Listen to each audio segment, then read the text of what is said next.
في هذه الحصة سوف نقوم بتصحيح نموذج لامتحان جهوي، ولكي نتممه في حصة واحدة سوف لا نقف كثيرا عند الأسئلة البسيطة. Et on commence par l'exercice numéro 1. La figure 1 représente une personne C conduise une voiture et une autre personne P debout à côté de la route. Remplir les cases vides dans le tableau ci-dessous par mouvement ou repos. Pour la personne C par rapport à la personne P, on observe que la personne C change sa position par rapport à la personne P. Donc la personne C est en mouvement par rapport à la personne P. Et on écrit la personne C est en mouvement par rapport à la personne P. De même, la personne P est en mouvement par rapport à la personne C. Et on écrit la personne P est en mouvement par rapport à la personne C. Pour la personne C par rapport à la voiture, les deux, la personne C et la voiture, se déplacent mais avec la même vitesse. Donc la personne C est au repos par rapport à la voiture. Et on écrit la personne C est au repos par rapport à la voiture. Pour la personne P par rapport à la voiture, c'est la même chose que la personne P par rapport à la personne C. C'est donc la personne P est en mouvement par rapport à la voiture. Grand 2. Choisir la bonne réponse en mettant une croix dans la case convenable. La masse d'un astronaute à la surface de la Terre est M égale 80 kg. En se déplaçant à la surface de la Lune, sa masse devient 60 kg, ou bien 70 kg, ou bien 80 kg. نعلم جيدا أن الكتلة مقدار فيزيائي ثابت لا يتغير رغم تغير المكان أفقيا أو رأسيا. Donc, la masse d'un astronaute à la surface de la Terre est M égale 80 kg. En se déplaçant à la surface de la Lune, sa masse reste toujours 80 kg. Grand 3. Cochez la bonne réponse. 1. L'unité de l'intensité du courant électrique est volt, ou bien ampère, ou bien ohm. Donc, l'unité de l'intensité du courant électrique, c'est l'ampère. 2. L'unité de la tension électrique est volt, ou bien ampère, ou bien ohm. Donc, l'unité de la tension électrique, c'est volt. 3. L'unité de la résistance électrique est volt, ou bien ampère, ou bien ohm. Donc, l'unité de la résistance électrique, c'est ohm. 4. On mesure la tension électrique par ampère-mètre, voltmètre, ou bien ohm-mètre. Donc, on mesure la tension électrique par un appareil qui s'appelle voltmètre. 5. La relation entre la tension U et la résistance R et l'intensité du courant électrique I est R égale U fois I, ou bien I égale U fois R, ou bien U égale R fois I. C'est ce qu'on appelle la loi d'Ohm. Donc la relation entre la tension I et la résistance R et l'intensité du courant I, c'est donc U égale R fois I. 6. La relation entre la puissance P et la tension I et l'intensité du courant électrique I est U égale P fois I, ou bien P égale U fois I, ou bien I égale P fois U.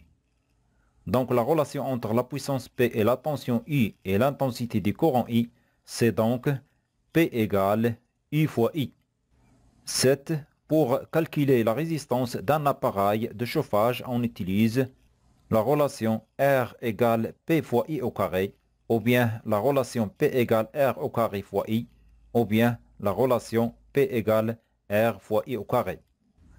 Donc, pour calculer la résistance d'un appareil de chauffage, on utilise la relation suivante, P égale R fois I au carré. 8. Un escargot a vu un morceau de litchi, c'est-à-dire salade, et s'est dirigé vers lui pour le goûter. Ce morceau de litige est situé à une distance d égale 0,5 m.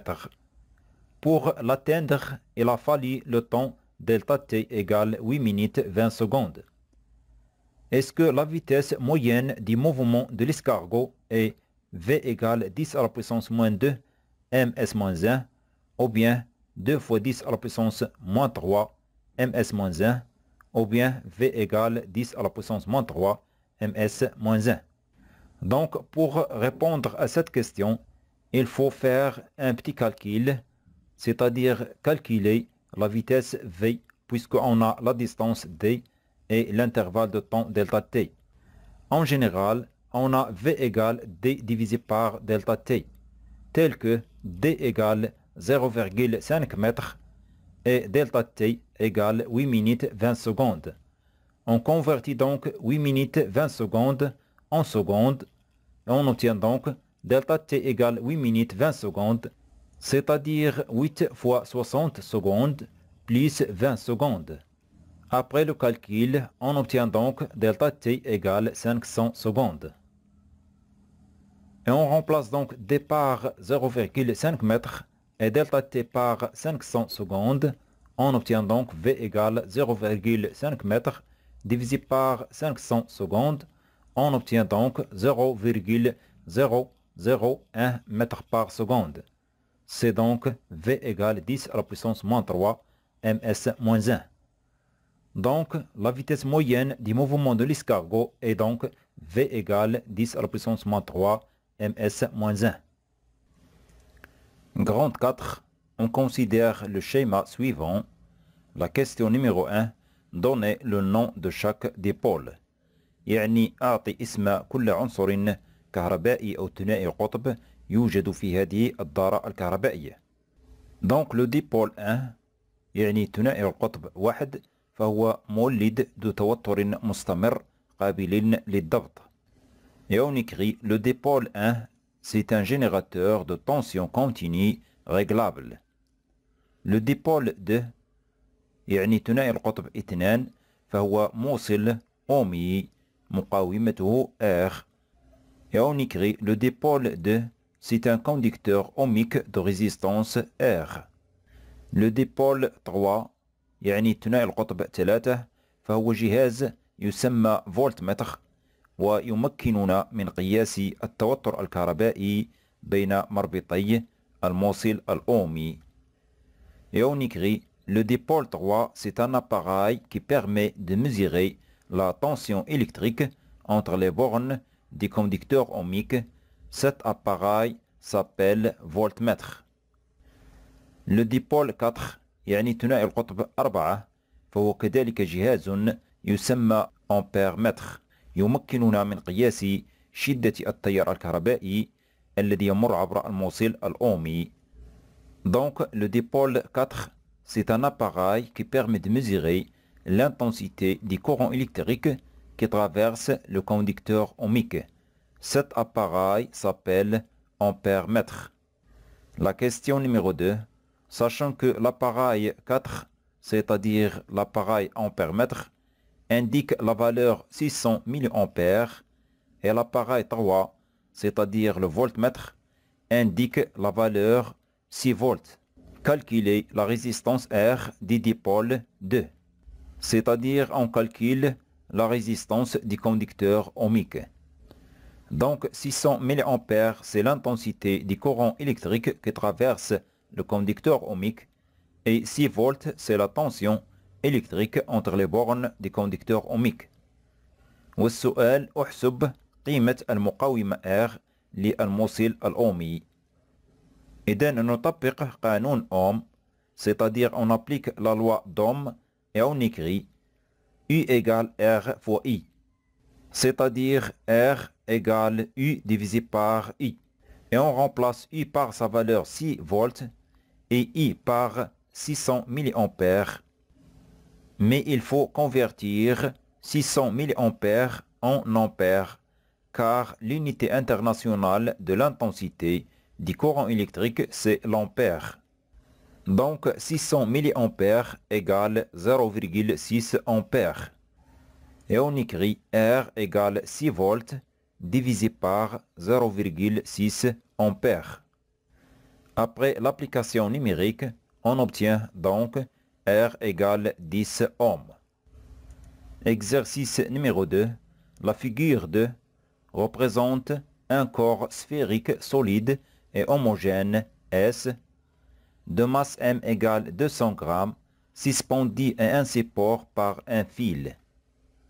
On donne G, l'intensité de pesanteur égale 10 newtons par kilogramme. La question numéro 1. Faire le bilan des forces appliquées sur le corps S en les classant suivant qu'elles sont de contact ou à distance.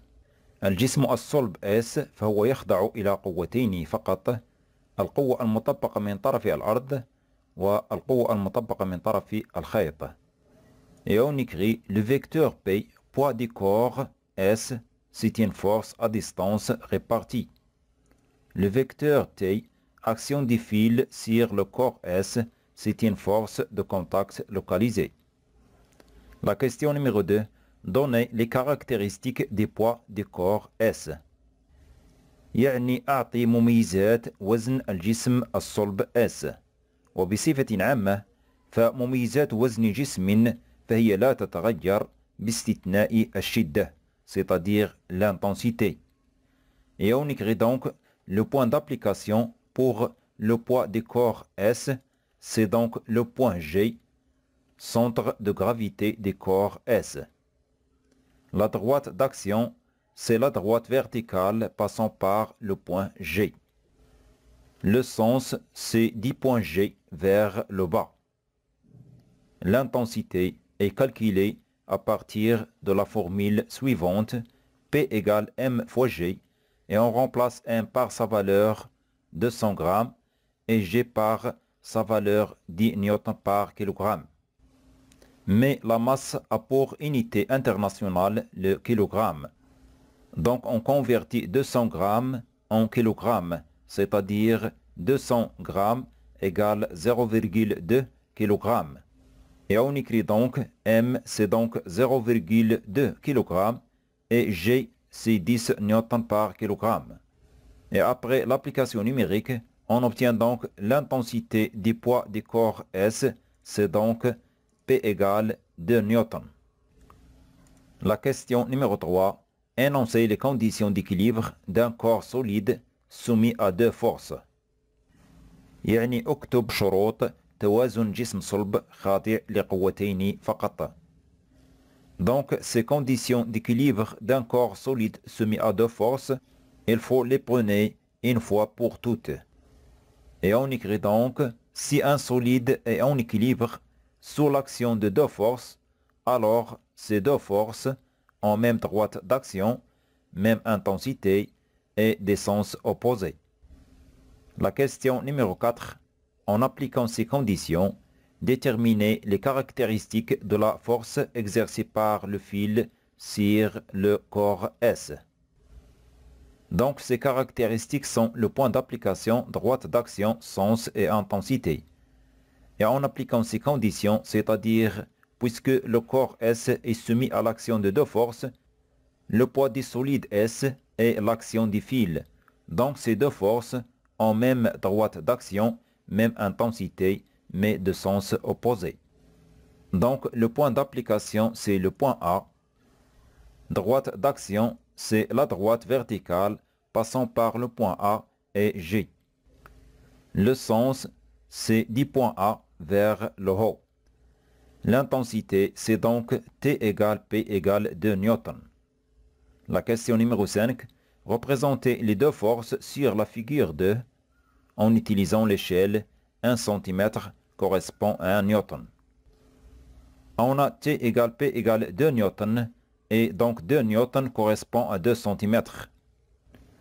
En se basant sur les caractéristiques, on peut représenter la force exercée par le fil sur le solide S et on la représente par un vecteur T qui a pour origine le point d'application, le point A, orienté vers le haut et de longueur de cm.